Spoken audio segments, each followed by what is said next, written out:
안녕하세요, 헬레나입니다. 오늘 함께 이야기를 나눌 책은 모든 관계는 심리학으로 풀린다입니다. 류예인 작가님이 쓰고 스몰빅 라이프에서 펴냈습니다. 여러분은 다른 사람과 관계를 맺는 데 있어서 어려움은 없으신가요? 내가 먼저 배려하면 상대방도 잘할 거라고 믿어보지만 인간관계는 내 뜻대로 되지 않을 때가 많죠. 특히 상처 주는 관계는 여러분과 밀접한 사람인 경우가 많을 거예요. 좋은 사람만 곁에 두고 불편하고 힘든 사람들을 다 끊어낸다면 관계로부터 자유로워질 수 있을까요? 아니죠. 도리어 외로워질 겁니다. 상처받지 않으면서 관계의 스트레스에서 벗어나려면 어떻게 해야 할까요? 그건 바로 심리학에서 답을 찾을 수 있습니다. 관계에 대한 고민은 관계에 서툰 사람만 하는 게 아닙니다. 사회에서 살아가는 사람이라면 누구나 하는 고민이죠. 원활한 관계를 맺기 위해서는 사람과 사람 사이에 흐르는 마음의 움직임을 이해하는 게 중요합니다. 그런데 많은 사람들이 상대의 마음을 살피기 전에 자신의 감정만 앞세우면서 문제가 발생하게 됩니다. 상대와 내 마음속에 숨어있는 심리 상태를 충분히 이해하려면 인간의 마음을 과학적으로 연구한 학문인 심리학을 활용하는 게 도움이 되는데요. 지금 읽어드리는 10가지의 사람 중에 한 가지라도 해당이 되신다면 이 영상을 끝까지 시청해주세요. 관계에서 항상 나만 손해본다고 느끼는 사람, 내 편이라 생각했던 사람에게 배신당한 사람, 싫어하는 직장 상사와 잘 지내기가 힘든 사람, 필요할 때만 연락하는 친구에게 서운한 사람, 나를 만만하게 생각하는 동료 때문에 힘든 사람, 말 안 해도 알아주는 사람이 있었으면 하는 사람, 무례한 행동을 당하고도 아무 말 못하는 사람, 친해지고 싶은 사람에게 다가가지 못하는 사람, 친구가 많은데도 항상 외롭다고 느끼는 사람, 욱하는 성격에 실언을 하고 관계를 망치는 사람. 먼저 책의 목차를 보시면 1장 관계에서 상처받지 않는 심리 법칙, 2장 오해받지 않고 당당해지는 심리 법칙, 3장 애쓰지 않아도 호감을 사는 심리 법칙, 4장 무례함에 대처하는 심리 법칙, 5장 집착에서 벗어나 편해지는 심리 법칙. 이렇게 5장으로 구성되어 있습니다. 관계에서 항상 손해본다고 느껴진다면 어떻게 해야 좋을까요? 타인보다 먼저 나를 사랑해야 합니다. 여러분, 착한 아이 컴플렉스라는 말을 들어보셨을 겁니다. 타인에게 좋은 사람으로 보이기 위해 자신의 판단보다 타인의 판단에 맞춰 자신의 행동을 결정하는 것을 말하는데요. 착한 아이 컴플렉스에서 벗어나려면 자신과 타인 사이에 경계선을 세워야 합니다.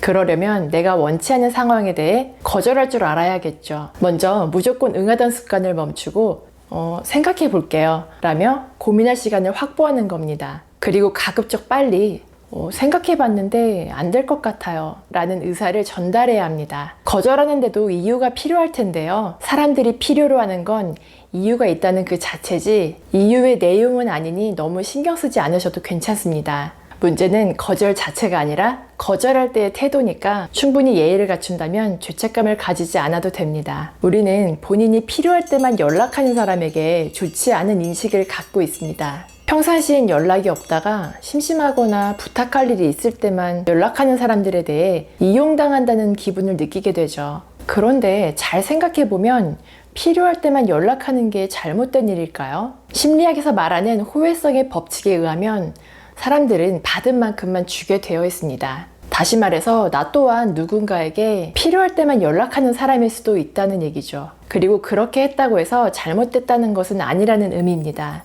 하지만 여기에 숨겨진 사실이 있습니다. 사회적으로 성공한 사람들은 자신이 받은 것보다 훨씬 많은 것을 베풀었다는 거예요. 세계적인 조직 심리학자인 애덤 그랜트에 의하면 기버, 받는 것보다 주는 걸 좋아하는 사람들이 테이커, 주는 것보다 받는 것을 좋아하는 사람들보다 성적이나 실적 면에서 월등히 좋은 결과를 보였다고 합니다. 하지만 대부분의 사람들은 매처, 그러니까 받은 만큼 상대에게 돌려주는 사람들이라고 하니 현명한 기버가 되도록 노력하는 게 좋겠죠. 직장 생활을 하다 보면 좋은 사람들도 있지만 나를 곤란하게 하는 상사나 동료를 만나게 됩니다.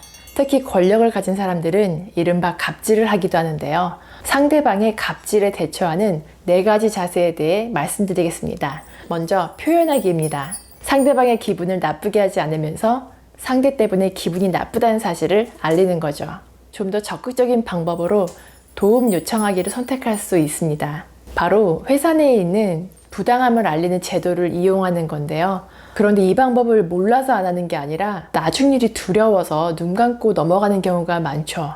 이것 또한 방법 중 하나입니다. 바로 넘기기인데요. 상대의 말을 자신과 분리해서 생각하는 겁니다. 상대가 뭐라고 말하든 그건 네 생각이라고 마음속으로 말하는 거죠.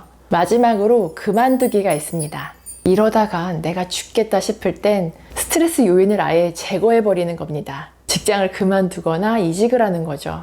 다만 어딜 가나 인간관계의 스트레스에서 벗어날 수 없다는 점을 염두에 두어야 합니다. 직장이 친분을 쌓으러 다니는 곳은 아니기 때문이죠. 지금까지는 누군가 나를 힘들게 하는 관계에 대해 다뤄봤는데요. 반대로 내가 잘못해서 관계를 망치는 경우도 있습니다.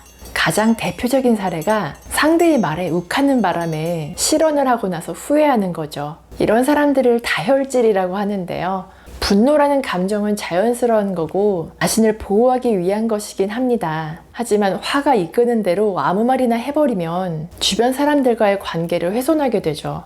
화를 내는 목적은 자신을 보호하면서 다른 사람들과 잘 지내는 겁니다. 내가 화가 났다고 상대에게 상처를 똑같이 되돌려주는 게 아니라 상대방의 말과 행동이 무례했음을 알리는 것으로 끝내는 게 좋습니다. 아니, 그 사람이 똑바로 했으면 내가 이렇게 화낼 일이 없지 라는 말을 자주 하는 사람이 있는데요. 그 사람의 행동이 문제가 아니라 그것을 문제라고 생각하는 내 마음이 문제일 수도 있으니까 화를 가라앉히고 이성적으로 판단하는 습관을 길러야겠죠. 이렇게 다혈질인 사람들은 보통 교감신경계가 흥분되어 있는 경우가 많은데요. 흥분되어 있는 교감신경계를 가라앉히기 위해서 도움이 되는 것들이 있습니다. 산책하기, 차분한 음악 듣기, 샤워하기 같은 활동이 조금 도움이 됩니다. 사람을 뜻하는 영어 단어 person은 영국 배우들이 사용하는 가면을 의미하는 페르소나로부터 유래되었습니다. 이 두 개의 단어를 가만히 보면 삶은 끊임없는 연극 무대라고 말하는 것 같죠. 상대방의 호감을 얻고 싶다면 마치 무대 위의 배우처럼 상대가 좋아할 만한 행동을 해야 합니다. 좋아하는 마음만으로는 안 된다는 거죠. 인간관계에 있어서 조심해야 할 점은 나의 날것의 모습을 그대로 보여서는 안 된다는 거예요. 만약에 이게 있는 그대로의 나인걸? 내가 당신 맘에 들려고 태어난 거야? 라는 마음으로 사람들을 대한다면 공동체 관계를 포기하는 것과 다름없습니다. 원만한 관계를 유지하려면 사회적 상황에 맞게 행동을 조절할 수 있는 자기 감시 능력이 필요합니다. 자기 감시 능력이 높은 사람들은 타인의 표정이나 행동을 잘 관찰하여 눈치 있게 행동합니다. 당연히 사람들에게 좋은 인상을 줄 수밖에 없겠죠. 반대로 자기 감시 능력이 낮은 사람은 상황이나 사회적 관계에 둔하기 때문에 눈치 없이 행동하는 경향이 있습니다. 자기 감시를 잘하는 사람은 자기 제시도 잘합니다. 자기 제시란 상대에게 자신의 이미지를 조작하여 전하는 것을 뜻합니다. 자기 제시를 설정하는 방법은 4가지가 있는데요. 첫째, 평상시 자신의 모습에 대해 관찰하는 겁니다. 둘째, 부정적 피드백에 대해 대체 행동을 찾아놓는 겁니다. 셋째, 책이나 영화를 통해 인문학적 감수성을 높이는 것도 도움이 됩니다. 넷째, 평소 자신이 원하는 모습을 최대한 구체적으로 그려놓고 사는 겁니다. 어떠셨나요? 인간관계에 대한 고민이 조금 풀리셨나요? 인간관계 때문에 힘들어하는 사람들에게는 공통적인 생각이 하나 있습니다. 바로 상대가 내 맘 같지 않아 라는 건데요. 직접 책을 읽으시면서 여러 가지 심리 법칙을 적용시켜 즐거운 관계를 이어가셨으면 좋겠습니다. 오늘도 끝까지 함께 해주셔서 감사드리고요. 구독과 좋아요, 댓글은 큰 힘이 되니 꼭 기억해주세요. 즐거운 하루 보내시고 다음에 또 만나요.